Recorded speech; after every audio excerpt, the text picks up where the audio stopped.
Good morning. Morning on the West Coast, noon on the East Coast. It's Ariana at Healing the Soul's Voice with Wisdom Wednesdays. This is our second in the series, and I had a subscriber request to do a process that could help her bring her masculine energies forward in a positive way because she felt like she'd been pushing her inner masculine aside. This is a great topic, Suzanne. Thank you so much for requesting that. So, first of all, let's just do some grounding and centering. Let's get ourselves fully present. So I invite you to close your eyes and begin with breath. Just consciously deepen and slow the breath. Feeling the diaphragm moving down. That's the main muscle of breathing right underneath the lungs. It moves down as we inhale, back up as we exhale. We need to soften the belly in order for the diaphragm to move freely. So let your belly soften. Feel your feet on the floor. Let yourself come fully present inside your skin, into your body. And continue to consciously slow and deepen the breath. And this begins our process of centering. And the breath is always the first place to go when we need to center and when we need to calm ourselves. Our breath is the very first place to go. As soon as we begin to consciously slow and deepen our breath, it helps our nervous system calm. So now I invite you to bring your awareness to your feet and think of dropping a grounding cord down into Mother Earth. We're just using our imagination and intuition and imagine sending a grounding cord all the way down through all the layers of earth and rock and water and fire to the molten iron crystal at the very center of Mother Earth, and see that cord wrapping around that crystal 3 times. And then see and feel a beautiful surge of golden earth energy rising up that grounding cord, coming in through the soles of your feet, rising up through your body, and then fountaining out the top of your head to create a beautiful golden bubble all around in at least 3 feet in all directions. And we know and intend and declare that this energy from Mother Earth is healing and nourishing and supportive to us. And then I invite you to bring your awareness to the cosmic center of all creation. You might think of this as the central sun out in the universe, or as the cosmic womb of Divine Mother. And draw in a crystalline golden white light from there and bring that in through our sun and then in through the top of our chakras, down through our bodies, and out the bottoms of the feet to spiral through the earth energy, creating a beautiful crystalline golden bubble all around us of Divine Mother energy from above and from below. And take a moment to just breathe that in. Allow yourself to receive that nourishment and healing and energy, which is the energy of love, the energy of creation. Hi, Mink. Great to see you here. Thank you for joining. Right, so we've just done a little grounding and centering process. So continue as we go through consciously working with the breath to slow and deepen the breath and soften the belly. And that will continue to keep us in a kind of grounded and centered, slightly meditative state as we go into this topic about our inner masculine and inner feminine. And how do we integrate them and how do we bring them together? And first of all, I am a student of Riane Eisler's work, and I love her language around the issues in our culture that have to do with patriarchy versus matriarchy. She uses the language dominator culture versus partnership culture. And what I love about that, one of the things I love about it, is that it takes the onus off of gender. Because the truth is that the culture we've been living in for thousands of years has damaged men as much as it has damaged women. So I want to begin with that acknowledgement that men being required to always be on high alert and to be expected to dominate or be seen as a wuss or a pussy, and having to, sublimate their own emotions and not be able to express their own natural emotions. This has been very damaging for the men as well. And then it prevents them from being in true partnership with women, even the women that they love very much. And of course, that's not true of every single man. There are lots of conscious men out there who now are really coming forward into this new paradigm of being in partnership with women. So I would like us to give some love to the masculine. And of course, we as women have been very much damaged by the dominator culture, by being shamed and silenced and suppressed and told we're less than. Hi, Vicki, great to see you. Thanks for joining. And so, yes, we have been very, very wounded, and that can make us reluctant to embrace the quote unquote masculine aspects of ourselves. Yeah. But one thing I would like us all to consider too, and I'm going to actually read out of Riane Eisler for a moment here. This is her book, The Power of Partnership, which I highly recommend. And she advocates us opening up our definition of gender to be broader. And she says, we hear a lot in New Age circles about essential masculinity and femininity, traits and behaviors that are supposed to be inherently male or female, according to Jungian archetypes. And my dad was studying to become a Jungian analyst, so I got a lot about that in my teens and college years. This may sound fresh because of its New Age packaging, but when we look closer, we find a replay of old dominator gender stereotypes. And those she describes in her work as, men are the powerful ones, men are the dominators, women are soft and kind, and women are loving, men are forceful, women speak softly, men speak loudly, men are the authority, etc. So men are not innately violent, she says. This is obvious if we look around at all the men who are gentle, despite the constant linking of masculinity and violence in stories, toys, movies, and TV. Contrary to Jungian, hi Larry, thanks for being here. Contrary to, let me find my place here, Jungian masculine and feminine archetypes gaining renewed popularity, when a woman is assertive and logical, she is not accessing her masculine side.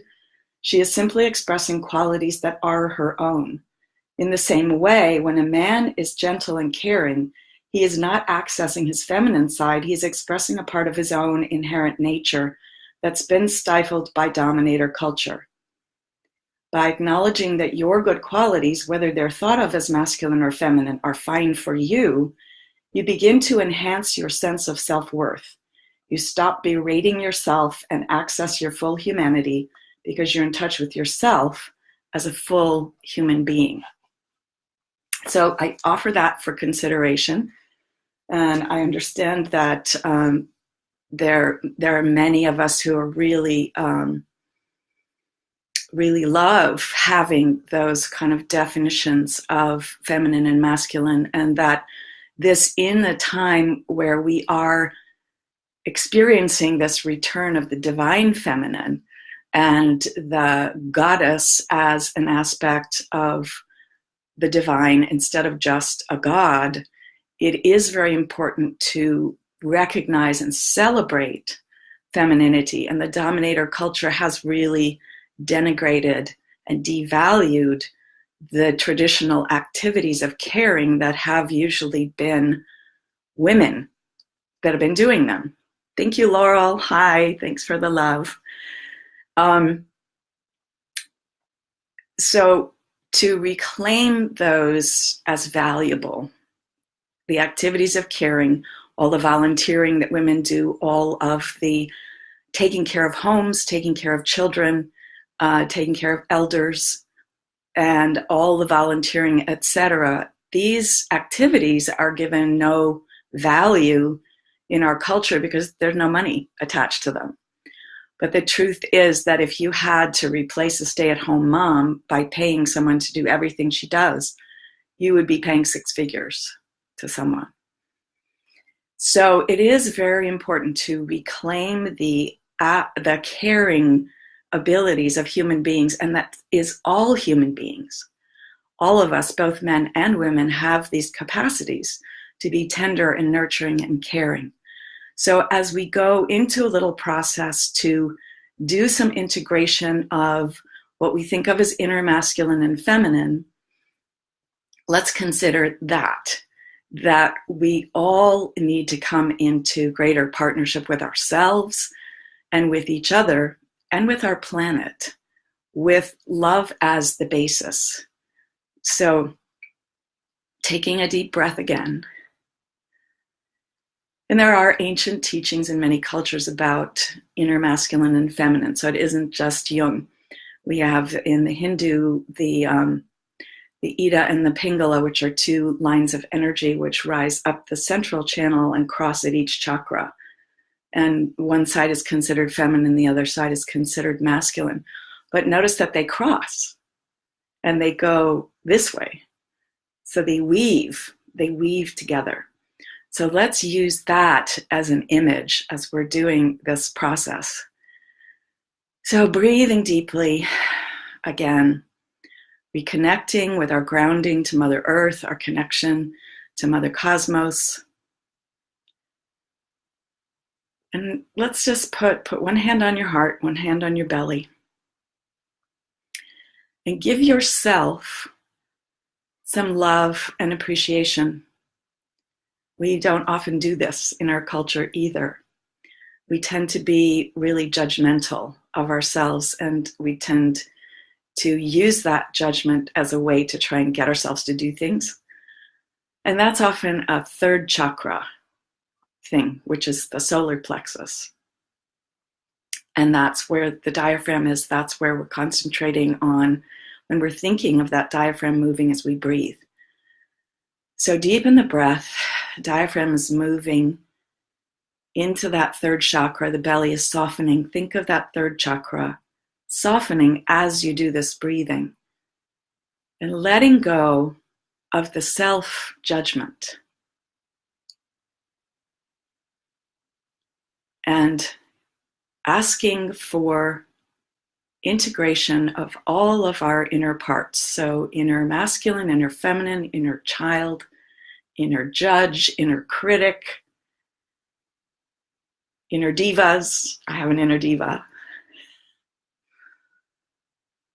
So giving ourselves this love and appreciation, this is one of the keys to integrating anything, is to give ourselves this love and recognize the positive intentions that our inner parts have.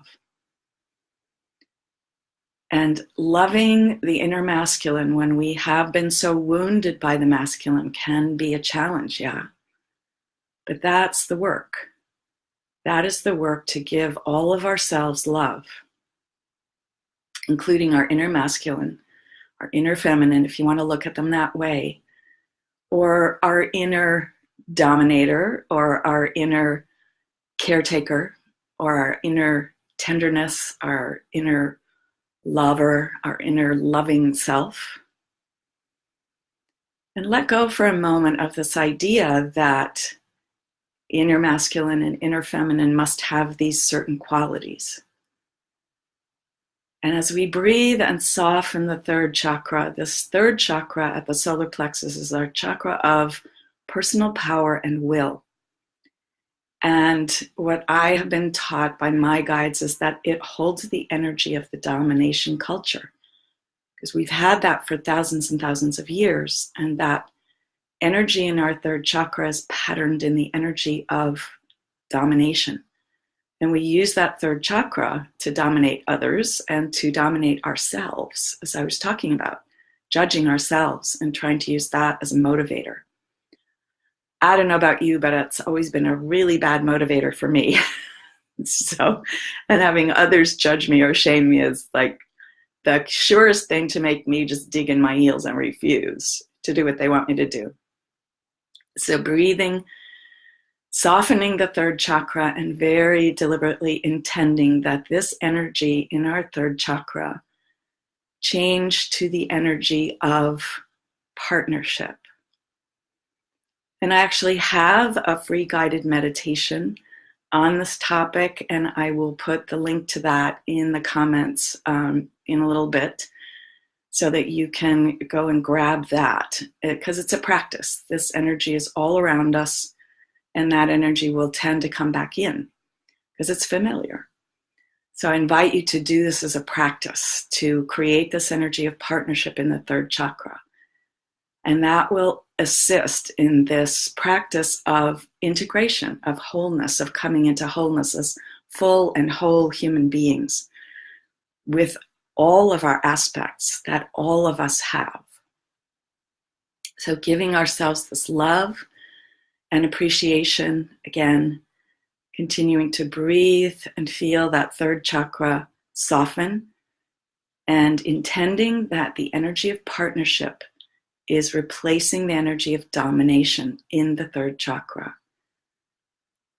And welcoming all the aspects of ourselves. All the aspects. Our inner perfectionist. All of our inner aspects have a positive intention for us originally, even if they come to behave like saboteurs. But calling it a saboteur isn't going to be helpful. Loving it and understanding what its positive intention was in the first place for us is what is deeply helpful. So breathing this energy of partnership into the third chakra. And now just visualize, use your imagination and see those energy lines beginning at the floor of the pelvis, the Ida and the Pingala, and see those weaving and crossing at each of the chakras. The first chakra, if you're not familiar with where they are, just imagine where they are. See them crossing, and that's joining together momentarily at each place where they cross. And then they weave, and they cross again at the second chakra, and then they weave, and then they cross again at the third chakra. And here is that energy of partnership as they come together there. And they weave and they come together at the heart. And feel that energy of love with both of these aspects. And see them weave and come together at the throat chakra. Here, so that we can fully express all aspects of ourselves. And see them weave and come together at the third eye, the place of our seeing beyond what our eyes can see. And see them weave again and come together at the crown, the place where we are connected with the divine and we receive information and guidance from the divine. So that's actually a beautiful image of seeing those aspects of the self, because they do join together. They come together and then they split again, and then they come together and then they split again. But they are all integral to who we are as whole human beings. So anybody have any questions or comments? I would love to see your comments, any responses to this practice. Good. So I will put that link for you to go and grab the free third chakra guided meditation reconfiguration practice. And I am so happy that you have joined me. Either you were here live with me or you're watching this in the replay. Let me know what you think. Please comment and like and share widely. Thanks so much. See you next week.